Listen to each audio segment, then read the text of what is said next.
kira-kira ya.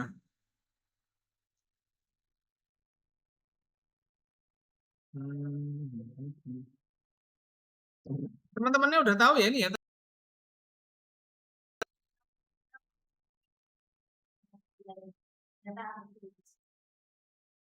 Ya, kenapa nggak bilang?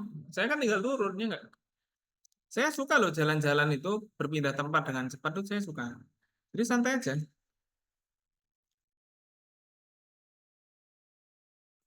Ya kalau orang mungkin melihatnya repot. Kalau saya enggak. Saya bagi saya itu menyehatkan. Jadi kita akan melihat hasil yang sudah antum kerjakan, sudah pada ngumpulkan ya saya rasa ya.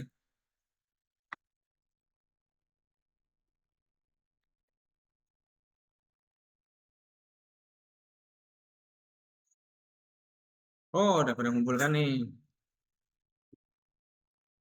Ini punya Haifah, Raisa, Dewi Dewi Maharani lama nih. Ya cepat-cepat. Saya tunggu. Kita sudah mulai menilai di sini. Jadi kita nggak akan jalan-jalan kemana lagi.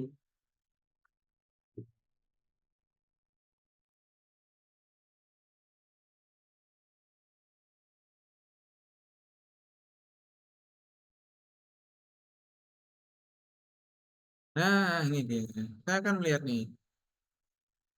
Etika komunikasi dalam Islam. Silakan masuk, masuk. Gimana orang-orang ini? Sadidan ya. Tipe-tipenya ya diperhatikan. Halo punyanya Haifa ya. Tipe-tipenya diperhatikan ya. Tafsirnya ini yang paling penting ya. Terus ini rujukannya tafsir mana ini Haifa? Ya mestinya ditulis ini tafsir apa, ya kan? Hamka Haji Abdul Malik Karim Amrullah, koma tafsir Al Azhar, juz berapa, ya kan? Halaman berapa, kayak gitu. Penerbitnya mana? Kan bisa tulis kayak gitu, ya kan? Di footnote kan, gitu ya.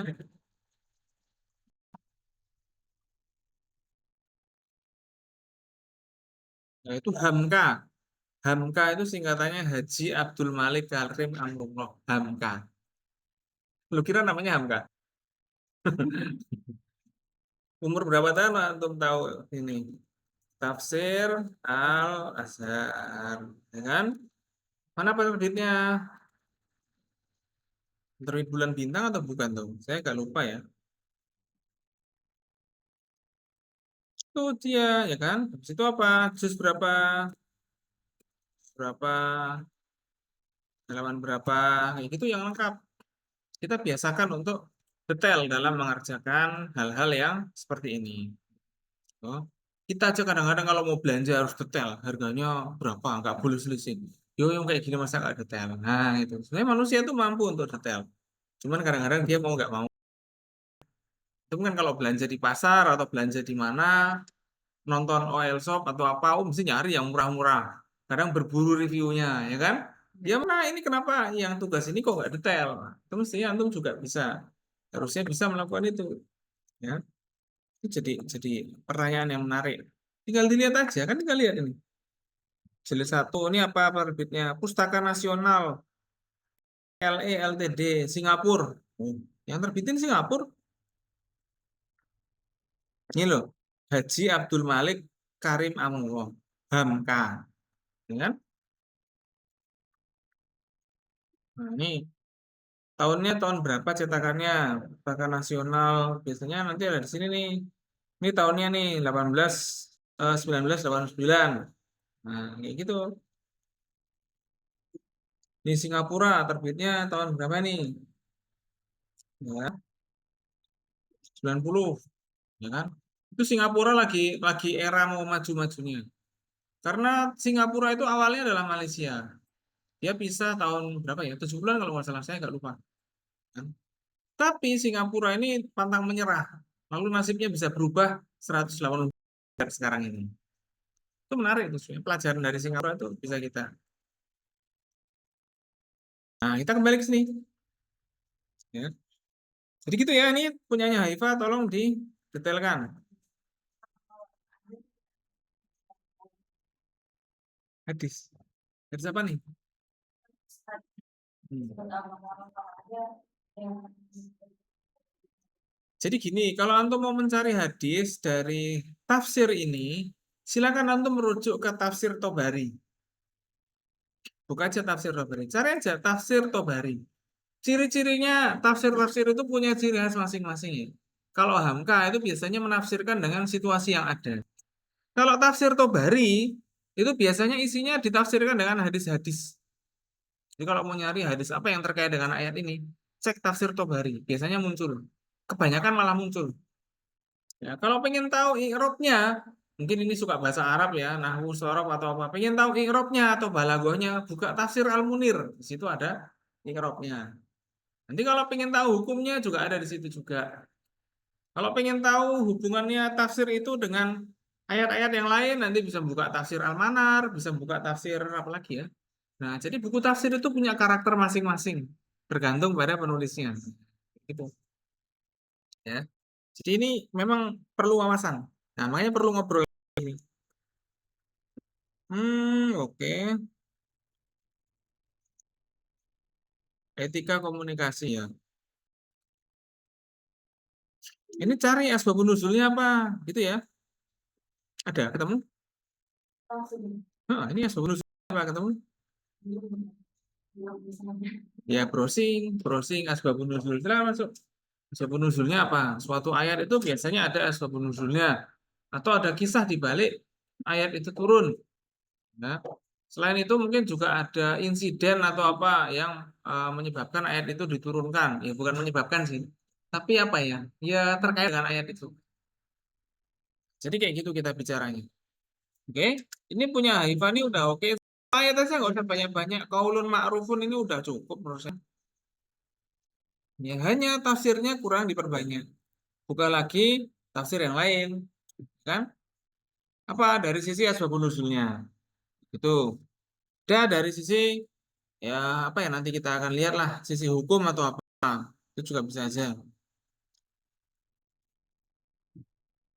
Oke, itu untuk Haifah ya. Hmm.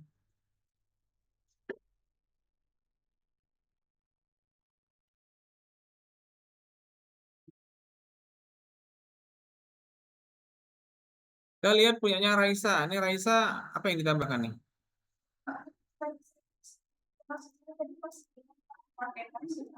Mm-mm. Ini bener ya ini ya Kitab Tobakor Al-Kubro ini kayak gini bagus ini. Kan kita ngomong sejarah. Boleh aja. Hmm, terus hadis tentang surat itu juga boleh. Hadis yang tadi loh saya sebutkan tuh. Hadis, Hah? Apa? Mana ya? Saya kasih yang bagus nih. Linknya dari sini. Kalau bingung ya ditranslate aja nanti.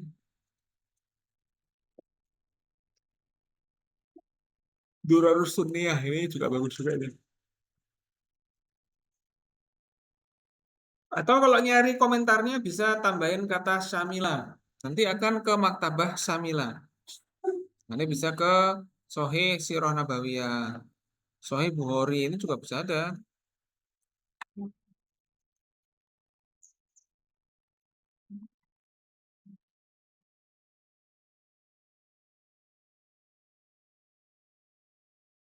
Nah, ini linknya ya. Isra wa Kaisar Fisira.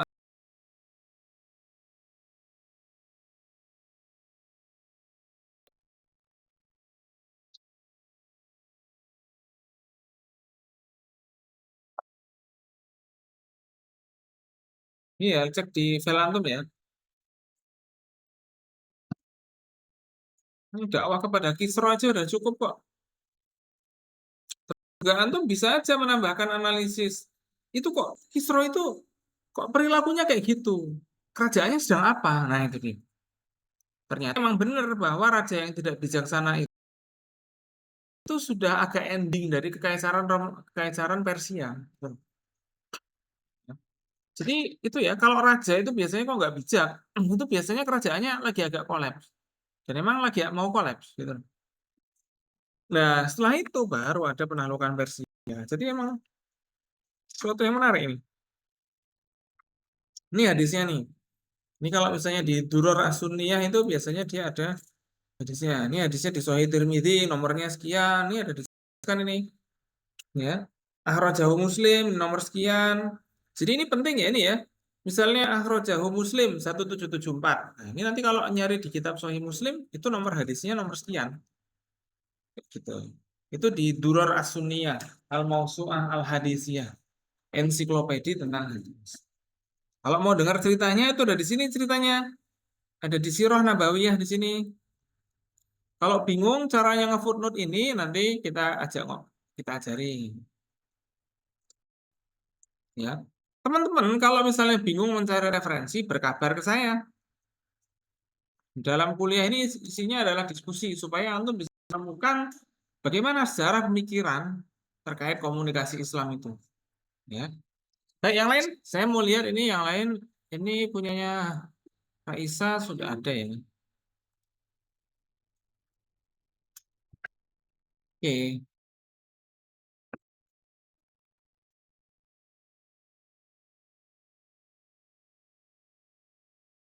Zahra baru ngumpulkan, oke. Raisa Dewi Maharani ngumpulkan udah ya. Gadis Putria ini baru ngumpulkan. Oke. Nida Isabila udah ya. Nabila Nur Mahmuda. Oke. Fatmadia. Ya. Berarti ini udah ada semua nih ya. Sorry, sorry.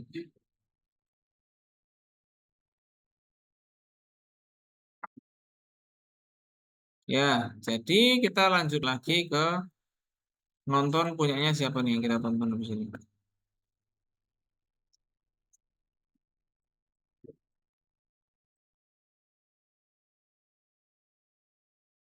Punya Nabila. Oke, ada Nabila ini. Perkembangan dakwah di negeri Spanyol menjadi negeri yang pernah bangkit dan runtuh keislamannya. Ini nggak usah diceritain kayak gini nggak apa-apa. Ya, dakwah di negeri Spanyol udah cukup. Hmm. Khutbah Torik bin Ziyad. Oke, oke, oke, oke.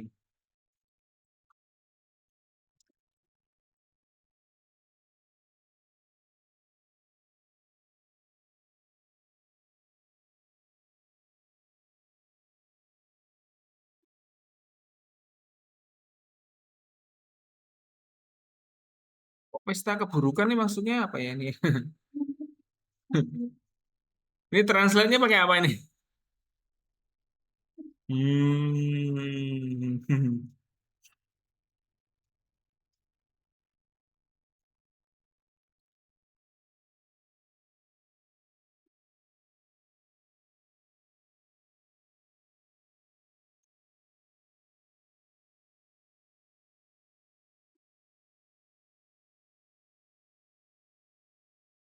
Nih, kayaknya malah bingung ini. Karena apa ya, khutbahnya tuh menarik ya. Ini khutbah yang sampai hari ini masih didengar orang dan diceritakan orang gitu.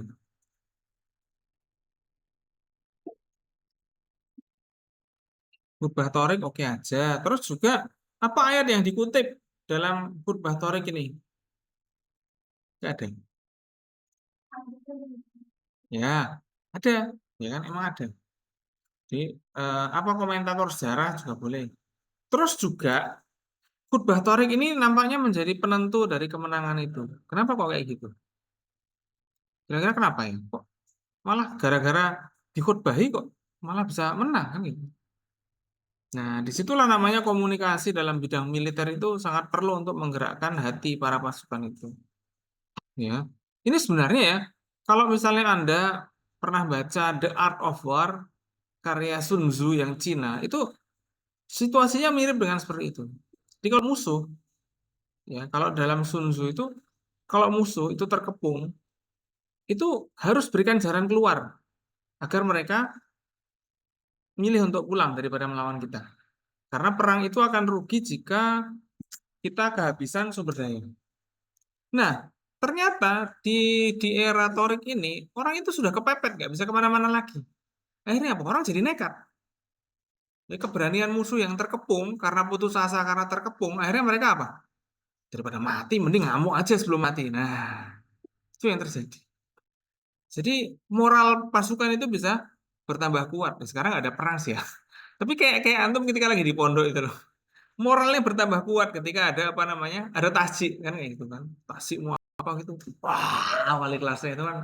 Nggak tahu ya, saya nggak tahu kalau Putri itu gimana. Itu kalau mau DA atau PG itu akhirnya moralnya bertambah kuat kan gitu kan. Ya, kekuatan itu berdampak pada hal-hal yang tidak bisa diprediksi seperti ini. Jadi Khalid Torik bin Ziyad ini saya rasa bukan hanya sekedar pemimpin pasukan yang dia pandai bertarung, tapi juga bukan hanya punya kekuatan kasar, tapi punya kekuatan strategi juga, termasuk juga komunikasinya juga. Ya, Torik bin Ziyad ini tahu, ini orang-orang ini lagi diajak ke Spanyol ini, diajak ke tempat yang baru, terus juga musuhnya juga belum pernah mereka hadapi. Ya, Torik bin Ziyad ini pengen pasukannya bisa maju tanpa tanggung-tanggung. Ya, karena masih ada jalan pulang, masih memungkinkan untuk kabur. Tapi kalau jalan pulangnya itu udah dibakar, kan kapalnya kan dibakar ceritanya. Akhirnya mereka pasukan itu apa? Wah, kita nggak punya apa-apa lagi kecuali maju. Ya kan? Kalaupun kita mati, mesti nggak ada masalah dengan itu. Orang juga kita kabur toh bisa mati juga. Kan gitu kan? Kalau kita ternyata dalam kekuatan ini, dalam kekuatan bentrokan ini malah kita menang, malah itu yang disebutkan oleh Tony bin Ziyad tadi. Ini yang disebutkan di sini nih. Jika kamu bersabar dengan kesulitan yang sementara waktu, kamu akan menikmati kemewahan untuk waktu yang lama. In sobartum alal asyakki qalilan istamta'tum bil aladhi wal arfahi tawilan. Nah, itu menarik. Ya kan? Jadi memang ada eh, komunikasi persuasifnya di situ. Itu kan sering kita hadapi. Sabar ya. Nah, dan lain sebagainya. Sabar ya dan itu menjadi kekuatan. Ternyata nasihat-nasihat untuk kesabaran itu mampu membangkitkan kekuatan dalam diri untuk apa? Bertahan. Kayak gitu. Ya. Kenapa? Andai kata nggak bersabar dan terburu-buru, belum tentu juga hasil yang dikejar itu akan didapat. Ya kan? Orang misalnya atasan antum, orang tua antum, kenapa nyuruh sabar? Mungkin karena orang tua antum itu tahu prospeknya. Sabar ya di sini aja ya. Tahu prospeknya. Tapi juga nggak bisa ngomong apa-apa lagi selain itu. Menjanjikan apa juga jadi masalah. Kan gitu kan? Itu seperti orang pengen keluar dari Unida karena di luar enak. Mungkin dulu waktu antum semester 2 kan ada teman-temannya. "Oh, kita ya keluar aja ya, kita lanjut ke luar. Kenapa? Di luar enak. Ada nggak yang ngomong kayak gitu kira-kira? Ada, ada, mesti ada. Nah sekarang tanya teman antum yang udah di luar, enak nggak? Pusing lah ya, bener pusing. Peraturan berubah-ubah dan lain sebagainya. Nah, emang itu yang terjadi. Ya, tapi ya itu juga terjadi di teman-teman antum yang tidak sekolah. Teman-teman antum ada yang tidak bisa lanjut perguruan tinggi, sih ada. Mereka juga berusaha jualan, ya kan? Enak sekali ya kelihatannya menikahi ya, tapi susah mereka membangun keluarga di tengah-tengah keterbatasan seperti itu. Saya yakin, mungkin teman-teman antum udah ada yang nikah, ada. Mereka membangun keluarga dan pertahanan keluarga di tengah-tengah himpitan ekonomi itu sangat sulit sekali. Lebih enak antum bisa mager. Saya yakin mereka nggak bisa mager. Apalagi udah punya anak. Seumuran antum udah punya anak. Wah, nggak mungkin dia mager. Ya kan? Tapi kadang-kadang ada juga yang stres. Ya kan? Cobaan hidup itu seperti itu. Makanya itulah kalimatnya Torik bin Ziyad yang paling pamungkas itu apa? In sobartum alal asyakki qalilan istamta'tum bil arfahi al aladhi tawilan. Kalau kita sabar sebentar aja dalam hal ini, kita bisa menangkan banyak hal. Andai kata kita tidak bisa menang melawan pasukan itu, misalnya gitu ya, kita bisa merebut kapal, bisa pulang. Bisa aja kayak gitu. Mungkin ada yang seperti itu. Atau minimal kita bisa jarah lah apa-apa gitu. Ya kadang-kadang ya kayak gitu juga. Ya kita nggak tahu Torik bin Ziyad itu gimana kisahnya. Masa semudah itu ngomong terus menang? Nggak mungkin. Saya yakin Torik bin Ziyad ini bukan hanya pasukan yang punya kekuatan kasar aja, tapi juga punya strategi yang brilian. Karena bagi seorang pemimpin dalam militer itu bukan hanya kekuatan aja, tapi apa? Kemampuan strateginya. Sama kayak antum jadi mahasiswa. Ada nggak teman antum yang hanya bisa ngikutin pelajaran saja? Ada? Kalau berorganisasi nggak bisa? Ada. Tapi ada nggak teman antum yang paling senang kalau berorganisasi? Tapi kalau pelajaran, nggak bisa. Ada yang kayak gitu. Ada nggak yang bisa dua-duanya? Ada. Nah, makanya antum harus ngerti apa yang harus antum kejar. Ya, ya bisa nulisnya, ya bisa keterampilan skill multimedianya, ya bisa berorganisasi juga. Ya emang kayak gitu. Tapi untuk mencapai ke situ itu butuh apa? Kesabaran. Nah, tolong bersabar dengan prosesnya. Memang berat prosesnya, kan gitu. Ya. Nah, saya mau nanya ke antum, ada nggak teman-teman di asrama yang pelajarannya mudah, nggak terlalu banyak, terus juga sering mager, kan gitu kan? Nonton atau apa? Ada nggak? Ada. Kira-kira mereka nanti 4 tahun lagi atau nanti S1, kira-kira bakal lulus nggak bareng antum? Lulus-lulus saja, mereka bisa lulus. Tapi hasilnya mereka begitu sama hasilnya antum berjuang keras beda apa enggak nanti? Akan berbeda. Kayak gitu. Itu yang harus antum sadari. Sekarang belum kelihatan hasilnya. Memang benar sekarang belum kelihatan. Apa yang kita usahakan hari ini, apa yang kita lalui tahun lalu belum kelihatan hasilnya. Tapi nanti 3 atau 4 tahun lagi akan kelihatan perbedaannya. Ketika berorganisasi di luar atau ketika apa akan kelihatan bedanya. Itu bukti bahwasanya Allah memang memberikan balasan bagi orang-orang yang berbuat baik. Sering nggak antum lagi berbuat atau apa itu kadang-kadang dizolimi orang gitu kan? Nah iya biasa terjadi. Makanya terus saja antum berbuat bukan karena orang. Nah itu namanya kesabaran itu bisa jadikan motivasi seperti itu. Ya, ini semuanya sedang berjuang. Jangankan antum, saya juga demikian. Peraturan tentang kedosenan itu semakin ruwet ini dan lain sebagainya. Saya tidak mundur, saya mau mengajar pokoknya. Makanya saya sambil konten kan gitu kan. Sambil konten nggak apa, ini sambil konten, ya kan? Jadi ya kita emang harus kayak gitu. Saya juga akan ngajar yang banyak. Saya ajar semua semester.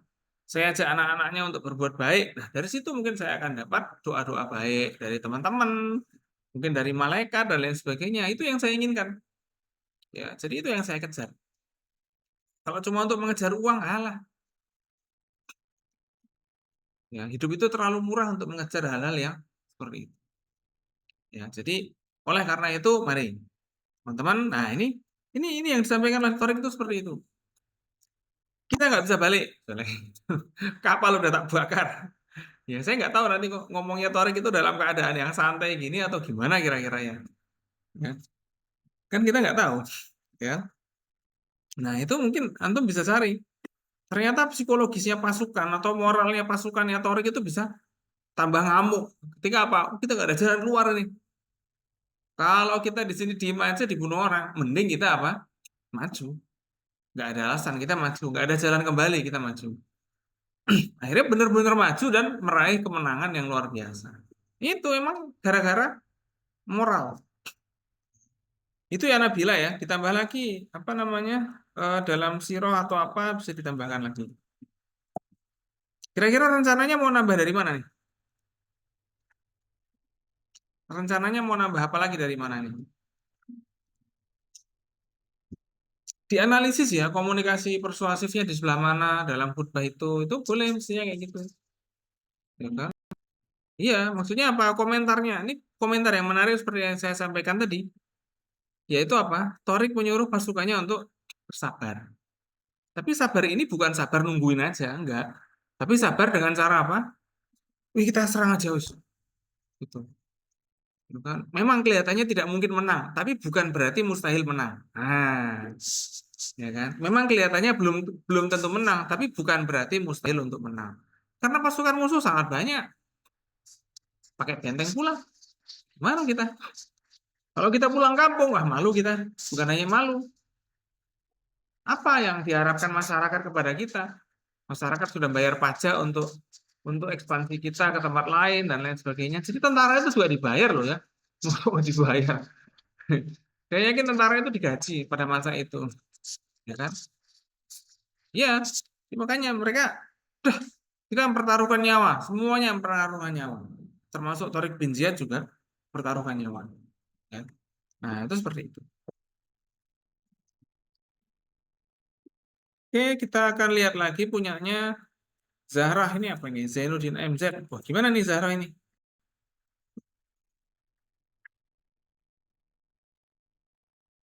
Hmm. Ada nggak ayat-ayat yang dikutip ini? Belum. Ya.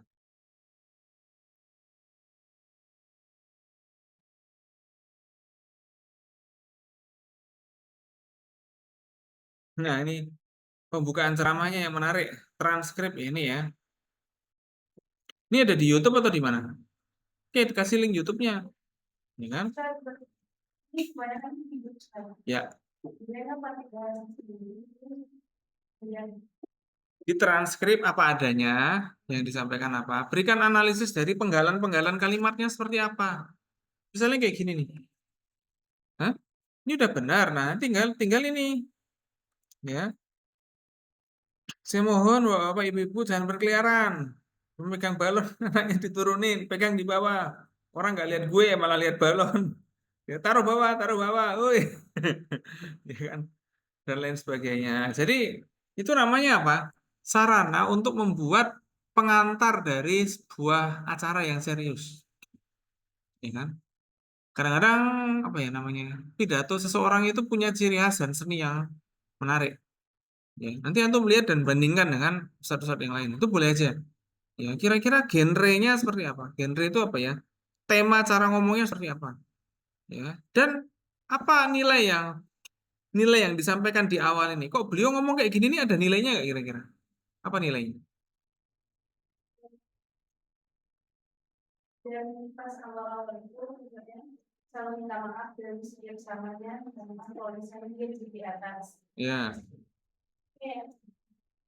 Ya, jadi punya menjelaskan etika sosialnya, terus juga ada kejujuran.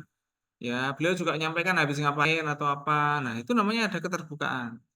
Ya, jadi kadang-kadang itu menjelaskan ke kita dan mengajarkan ke kita tentang berkomunikasi dengan orang lain. Ya, ada bahasa basi kan gitu kan dan lain sebagainya. Ya bukan bahasa basi ya, maksudnya itu tuh adalah bukan itu memang bisa dilihat sebagai bahasa basi. Tapi itu adalah hal yang penting dalam komunikasi. Bahasa basi juga penting, ya kan? Itu adalah pengantar menuju hal-hal yang masyarakat pengen dengarkan. Sebenarnya masyarakat itu dengar dengar ustadz-ustadz itu sebenarnya pengen nyari guyon apa atau kebenaran apa yang pengen disampaikan sih. Nah, silakan dikasih transkripnya, boleh. Ya. Terus juga gini ya, ini ada judul, ada tema ceramah. Pertanyaan saya, dari tema ceramah ini ayat-ayat apa yang muncul? Ya kan? Kalau tentang ukhuwah itu simbol ukhuwah apa yang di apa ya istilahnya itu dihadapkan atau dipromosikan oleh Zainuddin MZ ini. Simbol ukhuwah itu banyak, makanya beliau kadang-kadang ngasih contoh atau ngasih apa, itu kayak gitu. Dan ini penting loh. Saran saya malah nanti dilanjutkan jadi skripsi kayak gitu loh. Jadi ya, semiotika representasi ukhuwah Islamiyah dalam ceramah-ceramah Zainuddin MZ. Boleh. Saya kasih judulnya, loh bagus. Ya, jadi itu bisa langsung nanti bisa jadi penelitian. Kalau belum nyampe jadi skripsi, jadi kan nanti ada penelitian-penelitian di prodi atau apa. Boleh aja. Ya, insya Allah kita siap bimbing. Makanya di grup itu diramaikan aja kalau nanya, tanya, voice note atau apa. Ya itu penting. Di mana saya bisa membantu antum berkembang, saya akan bantu insya Allah. Ya, jadi jangan jangan ragu-ragu dan jangan tanggung-tanggung. Kita sekarang sudah dalam perjalanan yang sangat apa ya namanya itu, sangat tidak bisa kembali lagi. Jadi kita jangan tanggung-tanggung kalau udah jalan. Komunikasi persuasif, oke, ya. Persuasif Islam gitu aja nggak apa.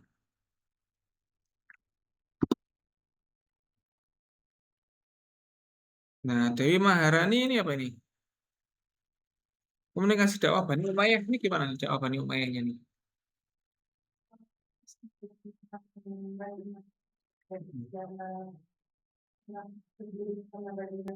Ya, itu nggak usah banyak-banyak, satu halaman udah cukup. Terus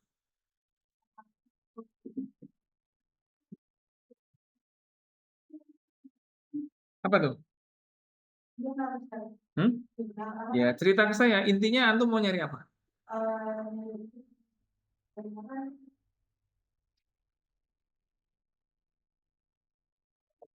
Dari tema apa gitu.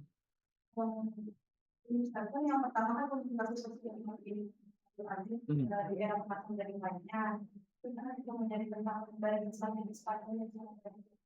Oh, mending di Umar bin Abdul Aziz dulu aja.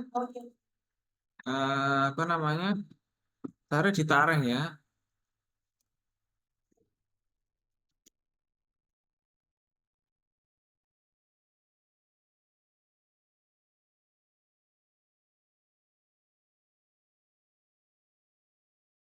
Ini di tareh ini banyak sekali nih ya. Kalau mau nyari, tambahin kata Samila gini. Itu nanti akan memunculkan cerita-cerita yang ada di buku. Nah, ini ada di buku. Tarikhul Khulafa. Ini buku Tarikhul Khulafa. Sirah Umar bin Abdul Aziz. Ini ada buku juga ternyata Sirah Umar bin Abdul Aziz. Tarikh Tasrik Al-Islami ini juga ada juga. Tarikh Tobari ini ada. Khilafatul Umar bin Abdul Aziz ini ada. Sirah Umar bin Abdul Aziz ini ada. Zuhudnya Umar kayak gimana. Nah, ini kitabnya apa judulnya?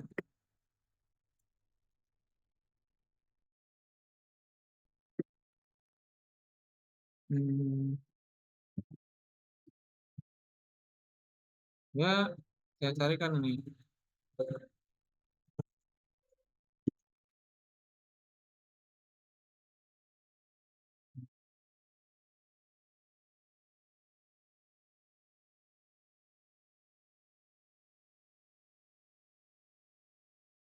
Nah, ini adalah testimoni dari sahabat tentang Umar bin Abdul Aziz. Amma alim tuh anna likulli qaumin najibah. Najibah itu orang yang sangat apa ya? Kenal. Najib itu apa ya? Eh, Orang yang keren lah. Wa inna najibatu Bani Umayyah Umar bin Abdul Aziz. Nah, wa innahu ya ba'su yaumal kiamati ummatan wahdahu.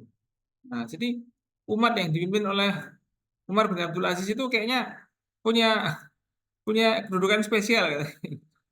Ya. Nah, ini dia.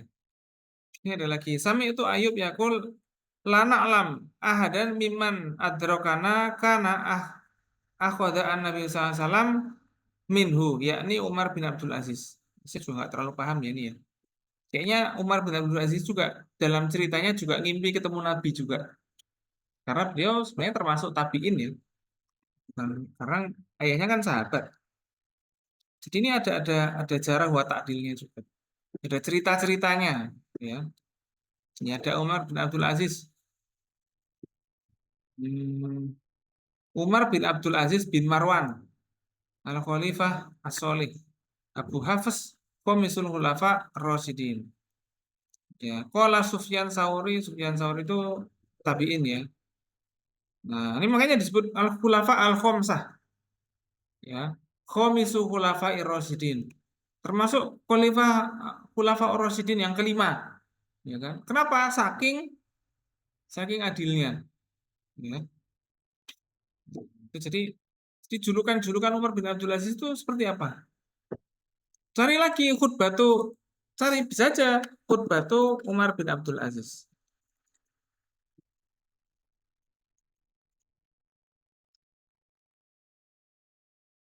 Ini ada mau itu tuh li Umar bin Abdul Aziz. Ini ada khutbahnya. Apa ceritanya itu? Jadi kayak gitu ya. Innakum tuhliku lam tuhlaku abadan walam tutraku sudah wa inna lakum ma'adan yunazzilullahu fihi lil fasli baina ibadi. Pokok khoba wa khosiro man bla bla bla terjemahin aja. Ya. Ini khutbah-khutbahnya kalau misalnya ngomong cari khutbah-khutbahnya kan? Ini ada khutbahnya lagi. Nah, nah, ini ada nih. Ini sama juga khutbahnya. Ini saya paste di tempat antum ya. Jadi yang paling penting adalah khutbahnya itu. Cerita apa? Apa yang diinginkan Umar bin Abdul Aziz itu sebenarnya? Itu adalah cerita-cerita yang sangat penting. Gaya komunikasinya ngapain? Ya, natahaddasu ana dunya la hatta ya. Oh, ini dalam kisah ini bisa menarik juga. Ini bisa dilanjutkan ya, kalau next ke sini ya. Ini kan nanti lihat halamannya ya. Ini next nih 185 ya, kelihatan kan ini. Ini kan 71 apa namanya 71. Terus ini nextnya. Berarti ini next. Nah, ini cerita selanjutnya ini. Ya, ini kalau back ini ke kanan backnya ya. Nah, ini ceritanya di sini. Memang bahasa Arab semua. Ya. Ambil ini pokoknya.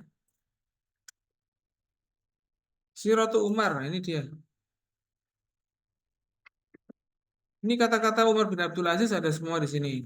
Ini bisa diklik ya ini ya. Khaufuhum minan nar. Apalagi nih. Tarkuhu ad-dohku. Apa ya maksudnya? Apakah ketika meninggal ya? Ini ada sirohnya. Ada siroh itu ada buku yang khusus membahas Umar bin Abdul Aziz.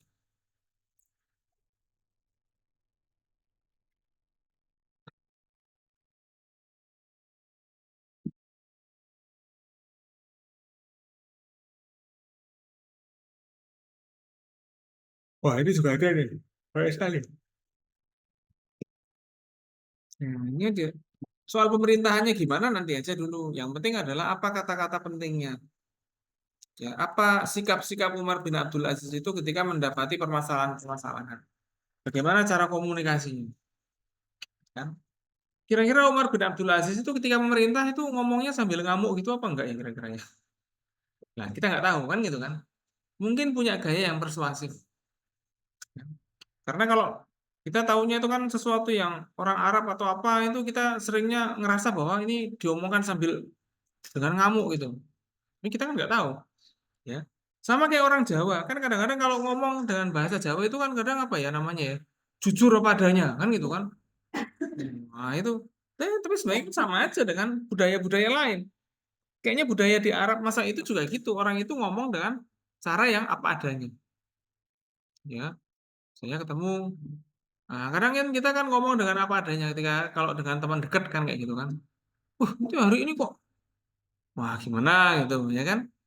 Belum makan ya misalnya gitu atau apa ya kadang-kadang kayak gitu kalau kita dengan teman dekat kadang-kadang komunikasinya seperti itu. Nah, mungkin budaya di Arab itu juga seperti itu ketika ngomong, meskipun ngomongnya dengan suara yang keras tapi gaya ngomongnya itu emang untuk persahabatan. Itulah perbedaannya. Kenapa? Karena mungkin di Arab itu panas, jadi yo kayak kita kepedesan itulah. Ya kalau kita lagi makan cabai atau apa kepedesan kan nggak mungkin ngomong kalau minta minum dong, tolong ini nggak mungkin maksud minum minum minum lah ya itu kayak gitu. Jadi itu kadang-kadang seperti itu. Situasinya juga kalau lagi panas, wah itu juga kadang-kadang mempengaruhi cara komunikasi. Itu penting untuk dilihat. Nah, kita nggak tahu ya Umar bin Abdul Aziz ini bagaimana cara komunikasinya. Maka yang paling penting adalah kita cari kata-katanya seperti apa. Oke. Saya pengen lihat punyanya gadis Putria nih, kayak gimana nih hasilnya nih. Halo, halo, gimana gimana? Itu orang nggak membahas tentang teori-teori masyarakat. Teorinya nggak usah banyak-banyak, apa? Ya, itu teori Arab, saya sangat Ya, terus sama baru masuk ke itu strategi itu. Itu baru bahas aku ini langsung aja ke akulturasinya. ya. Ya. Akulturasinya itu gimana? Contohnya kayak gini nih. Para wali songo, saya gitu ya, berdakwah dengan keterampilan masing-masing.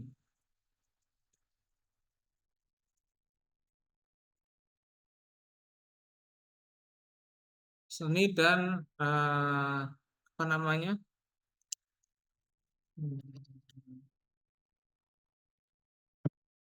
Ini masing-masing gitu loh. Ada yang menggunakan wayang, misalnya gitu ya. Ada yang menggunakan pengobatan, gitu. Ada yang menggunakan apa lagi tuh? Banyak jimat-jimat, ya kadang-kadang masih jadi kayak gitu juga sih. Ya karomah-karomah gitu. Ya, ya kadang-kadang kayak gitu. Ya, jadi emang eranya Wali Songo itu emang masih era apa ya? Era-era mistis gitu loh. Orang-orang di Hindu Buddha itu mereka masih menggunakan jin dan setan untuk apa? Untuk bantu perang. untuk apa dan lain sebagainya. Nah, para wali songo tentu saja nggak mau kalah kan gitu kan. Ya, bawa, bawa juga karomah-karomah yang lain. Ya, akhirnya mampu mengalahkan orang-orang itu dan bisa mendakwahkan Islam dengan mudah. Itu bisa kayak gitu. Selain itu ada seni seperti seni apa gamelan, tembang, itu kayak gitu. Lagu tembang ya itu, lagu apalagi ya. Nah, itu akulturasinya mestinya di situ aja. Ya. Dan ya ada dannya ya. Dalam musik-musik Jawa itu lebih pada genre yang slow gitu kan.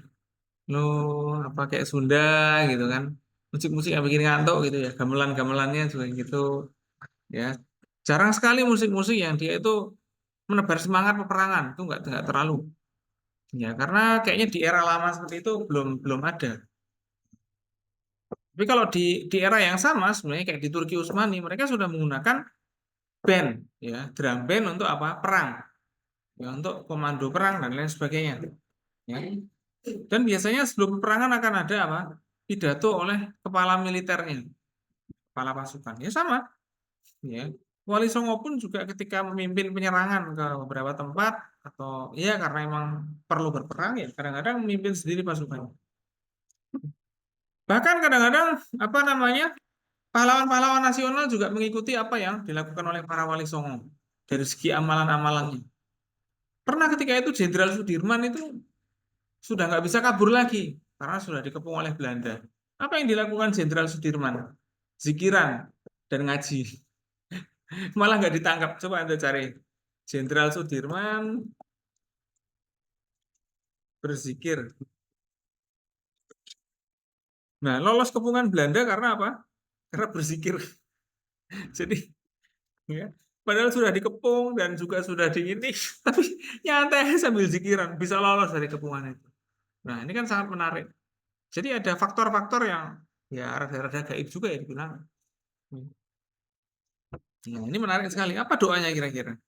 Ya, ini bukan jimat ya ini ya. Jadi ada wudhu, sholat tepat waktu. Wah, itu jimatnya apa namanya? Jenderal Sudirman. Dan Jenderal Sudirman itu usianya ya hampir seusia antum lebih tua dikit. Jenderal Sudirman usianya berapa ya?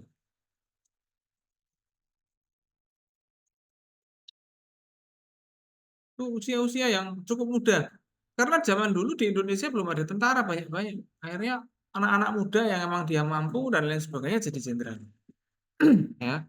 Kalau Anda lihat di beberapa dokumentasi Belanda, itu ada jenderal-jenderal yang masih muda salaman dengan jenderal yang luar negeri, yang Eropa-Eropa yang sudah senior, yang sudah tua-tua.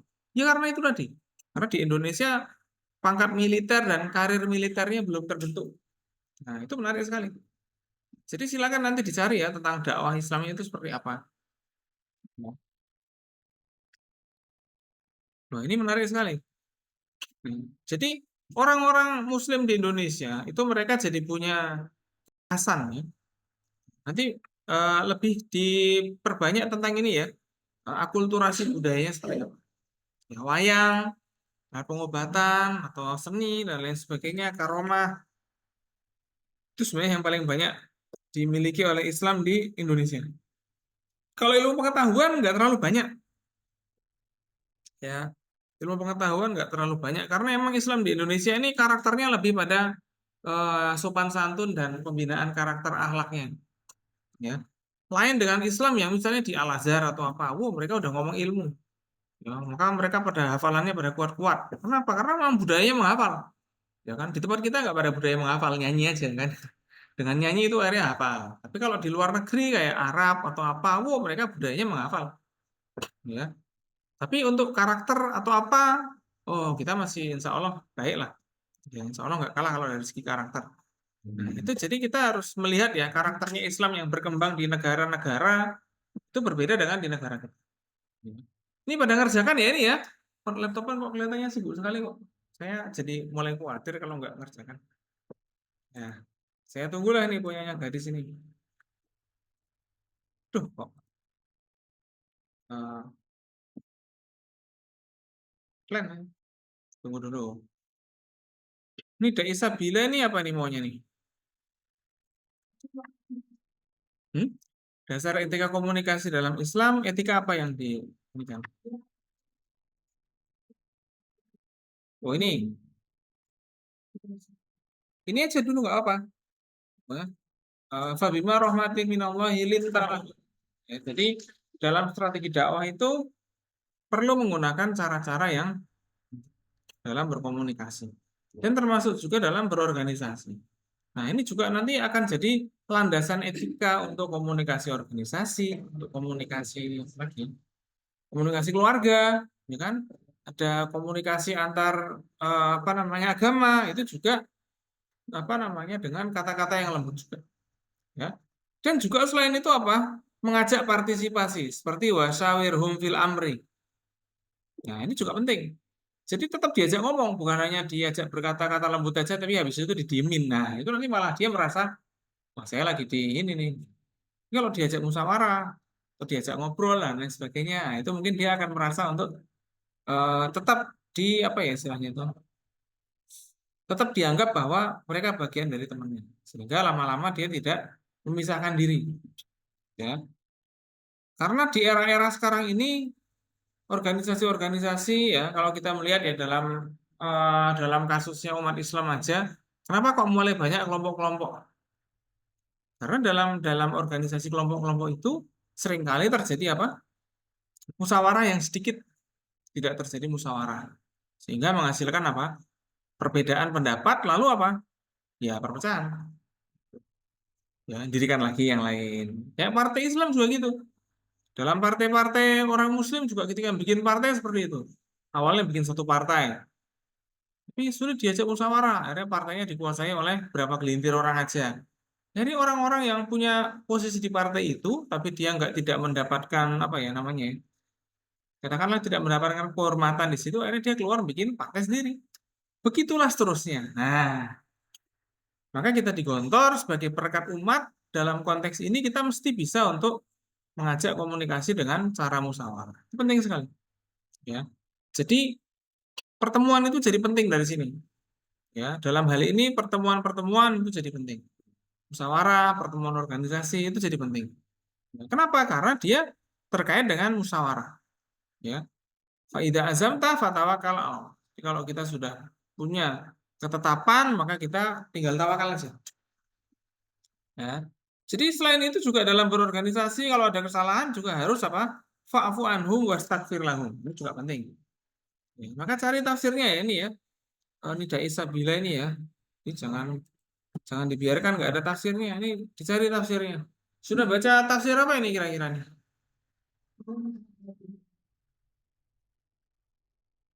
Ya baca tafsir apa gitu kayak. Yang paling penting adalah baca tafsirnya ya. Tafsir Al-Azhar punya Hamka itu juga bisa dibaca. Ya, kayaknya di file itu sudah saya kirimkan deh ya. Nidai Sabila ini perlu ya ini ya, bukan hanya ayat saja ya, tapi apa tafsirnya. Bukan hanya terjemahan aja, tapi tafsirnya. Tafsirnya belum ada. Langsung aja dasar seperti apa. Ya, nanti langsung aja ngomong qaul lain atau perkataan lemah lembut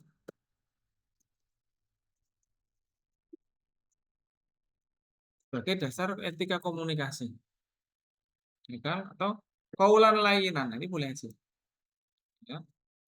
Nah, itu dasar etika komunikasi. Ini nanti berhubungan dengan qaulan lainan juga. Nah, jadi emang ayat ini akan berhubungan dengan konteks yang lain. Ketika ayat-ayat terkait tentang apa namanya itu, ya yang seperti ini ya lemah lembut pada orang lain, maka dia ada hubungannya untuk membangun silaturahim dan komunikasi organisasi yang baik. Ini bagian yang sulit, ya. Tapi nanti kalau sudah ngomong komunikasi untuk mengekspansi ya, melakukan ekspansi atau perjuangan, maka perlu ada khutbah-khutbah yang menggegerkan, kayak khutbahnya Torik tadi itu. Kalau ada komunikasi yang sifatnya apa? Persuasif, tapi dengan persuasif yang apa ya istilahnya? Menekankan bahwa akan ada hasil dari setiap perbuatan kita. Ya, ini seperti itu. Kalau ini mungkin lebih pada orang-orang yang baru ya. Orang-orang yang baru kan gitu kan. Lebih pada orang-orang yang ya mungkin awal-awal berorganisasi belum sampai profesional dalam organisasi itu, maka orang baru bergabung, maka harus diperlakukan seperti ini. Dengan cara yang baik, dengan cara yang lembut, dan lain sebagainya. Nah, Fatmadiah ini gimana nih ceritanya, Fatmadiah? Kan misalkan di tafsirnya Ibnu Katsir kan bilang kan di ayat 6 itu kan ada sebelumnya. Ya semua itu ceritain ada berbunyinya dari tafsirnya. Nah kalau misalnya ditulis di situ kayaknya kepanjangan masa terus Panjangan, maksudnya gimana?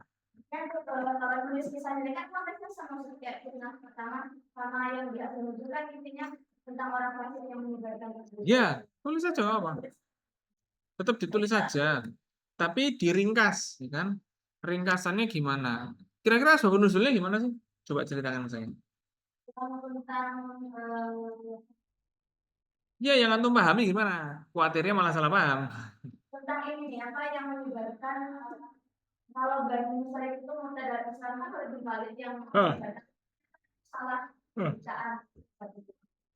Terus yang benar gimana akhirnya? Yang benar itu bukan tetap menunaikan zakat bukan mereka juga mubtada Islam tapi itu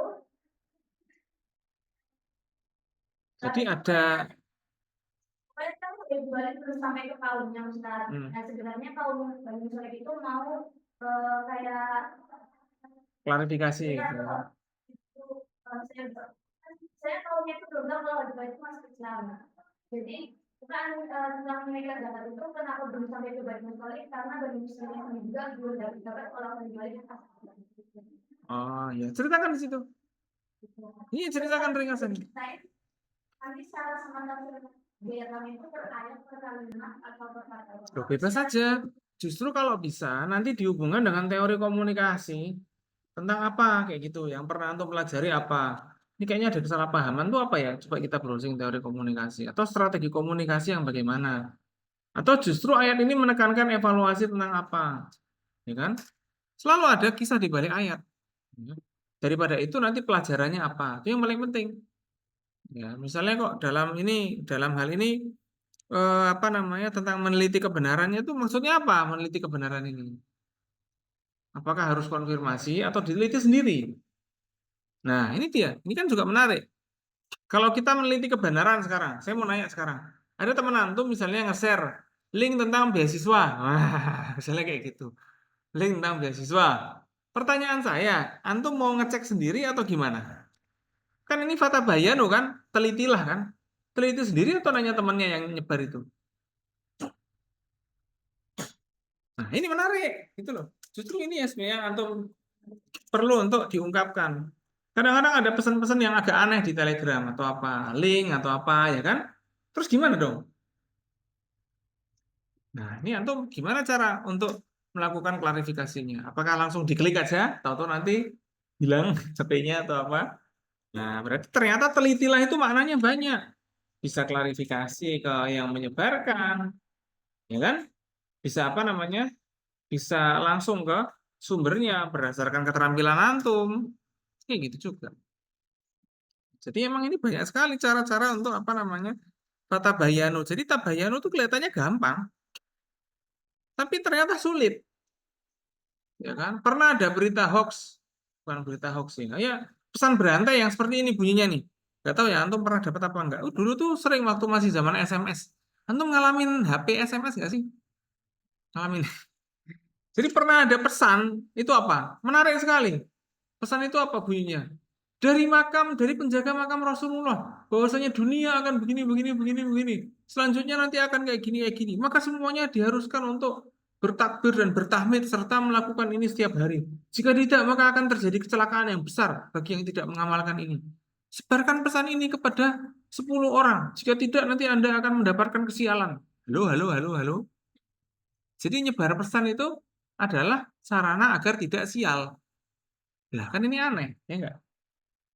Kayak gitu. Sama kayak ada pesan tentang orang yang aku adalah seorang anak yang dibunuh oleh seseorang yang tidak bertanggung jawab. Tolong sebarkan pesanku ini agar pembunuhnya minta maaf kepadaku dan menguburkanku dengan layak. Jika kamu tidak menyebarkan, aku akan menghantuimu. Hah? Kenapa nggak dianya langsung aja menghantui yang bunuh? Kok dia bisa nyari kita yang nggak nyebarin lebih mudah daripada nyari pembunuhnya, kan lebih konyol kan gitu kan. Pesan itu mengandung kekonyolan. Ya nggak? Ya kayak gitu tuh kita harus periksa dengan logika. Kan gitu kan?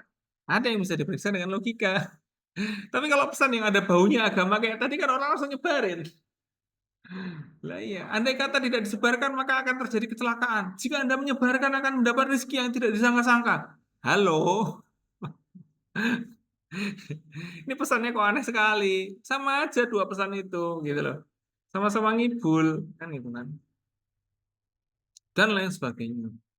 Oh, ada lagi dulu pesan apa dari teman-teman dan masyayikh di Palestina. Sekarang Palestina sedang dibom berturut-turut dan bla bla bla bla bla bla bla bla. Ya Allah, banyak sekali. Ya emang di Palestina tuh setiap hari kerjanya kayak gitu, ya kan? Dan Palestina itu terbagi dua. Yang lagi rusuh adalah di mana? Gaza. Tapi kalau di bagian tepi barat, di bagian apa namanya? Bukan tepi barat sih. Di Palestina yang di bagian Yerusalem atau apa ya damai-damai aja. Yang lagi rusuh itu apa di Gaza. Emang lagi rusuh, gitu loh. Tapi kalau di daerah Palestina yang kota sana, ya running well. Ya, ya kayak kita di sini lah mungkin kan gitu. Nah, jadi gitu ya Fatma dia ya. Fata bayanu ini artinya apa? Gitu loh. Jadi ternyata tabayanu ini nggak bisa sederhana itu ya. Apakah tabayanu ini harus dengan klarifikasi sumber atau apa? Jadi ini nggak mudah. Nah, ini melarang keras nih untuk cepat percaya. Ini juga salah satu cara tabayun. Jangan mudah-mudah percaya. Ada lagi nggak? Banyak. Nanti cara-cara tabayun. Kesimpulan dari antum apa? Nanti adalah beberapa cara-cara untuk tabayun. Ada verifikasi penyampai pesan, misalnya gitu kan. Ditanya, siapa yang nyampaikan ini? Siapa dari mana? Dari mana? Dari mana? Nah, gitu. Ada verifikasi apa? Konten pesan. Konten pesannya ini bener nggak nih kira-kira ya? Ada verifikasi logika dari pesan. Ya, kayak yang tadi saya bilang. Maksud ada anak meninggal, katanya dia lagi nyari pembunuhnya. Terus kalau kita nggak nyebarin pesan dari dia, kita dihantui. Loh, kok pinter sekali kayaknya dia. Ya. Orang meninggal ini apa punya teknologi IT sehingga kita yang dapat pesan itu bisa ketahuan kalau nggak nyebarkan atau gimana nih? Kan aneh sekali. Tapi kan buat orang awam kan itu menjadi sesuatu yang sangat wah, orang awam kan gitu kan. Yang masih berpikiran adanya roh-roh yang apa namanya kayak tadi itu gentayangan. Berarti roh itu bisa andai kata gini ya. Andai kata pesan itu dikirim ke 5 pulau yang berbeda. Terus roh anak itu 5 gitu untuk memonitor pesan yang dikirim itu. Aneh, makanya itu adalah logika dari pesan. Ya. Andai kata pesannya saya kirim satu ke Papua, satu ke Kalimantan, Sulawesi. Emang rohnya bisa deteksi siapa yang nggak ngirim? Ayo, aneh sekali, mesti aneh kan gitu kan? Ya itu namanya logika dari pesan itu juga tidak harus jangan sampai logika dari pesannya bermasalah. Tapi terjadi bahwa logika dari pesan itu punya masalah besar. Nah, ini dia.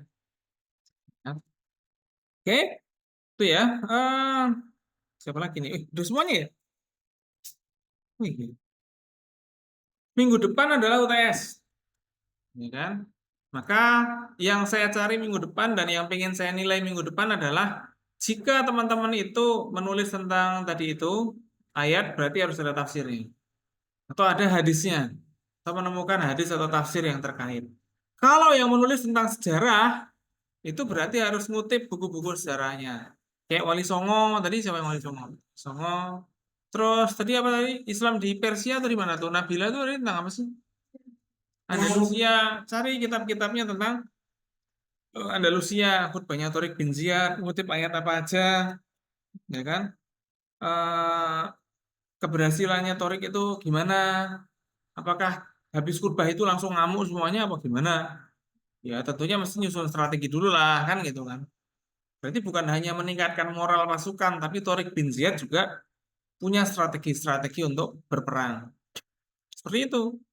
Ini juga penting, ya. Terus juga yang Zainuddin MZ juga gitu. Ayat-ayat apa yang dikutip atau apa videonya, ya itu kayak gitu. Kalau kalau tentang Zainuddin MZ tadi, ambil konten-konten dalam videonya. Ngomong apa? Kalau ngomong ukhuwah itu gimana kira-kira? dalam video itu kira-kira beliau menghakimi orang lain apa enggak, misalnya kayak gitu. Ya kan? Karena kalau kita lihat banyak ustadz-ustadz di zaman sekarang itu kalau mau mengatakan sesuatu yang buruk, caranya gimana? Menghakimi orang lain. Kalau Zainuddin MZ nggak selalu gitu ternyata. Malah dibungkus dengan suatu lelucon kayak gitu kadang, ya. Tapi ada keseriusannya. Lah itu mungkin antum bisa lihat dalam intonasinya juga antum kasih analisis. Ini intonasinya meninggi. Kalau ini intonasinya ada tertawa tadi benar. Ya, kalau jamaah terdiam atau ada interaksi enggak? Nah, itu penting juga untuk dijadikan bahan untuk melihat gaya komunikasinya atau representasi komunikasi apa yang memang dikedepankan oleh Zainuddin MZ tadi. Ya. Oke, saya rasa itu yang bisa saya sampaikan ya kalau teman-teman ini sudah oke. Intinya minggu depan adalah UTS. Jadi silakan dikumpulkan progresnya. Ya, kita tidak ada ujian, tidak ada. Hanya apa? Progres itu aja. Ya. Kalau Anda kesulitan mencari referensi dan lain sebagainya, silakan tanya di grup. Ya, supaya antum bisa menyelesaikan. Gitu loh. Kesulitan referensi atau nyari hadis tentang apa, tanyalah di grup agar kita balas juga.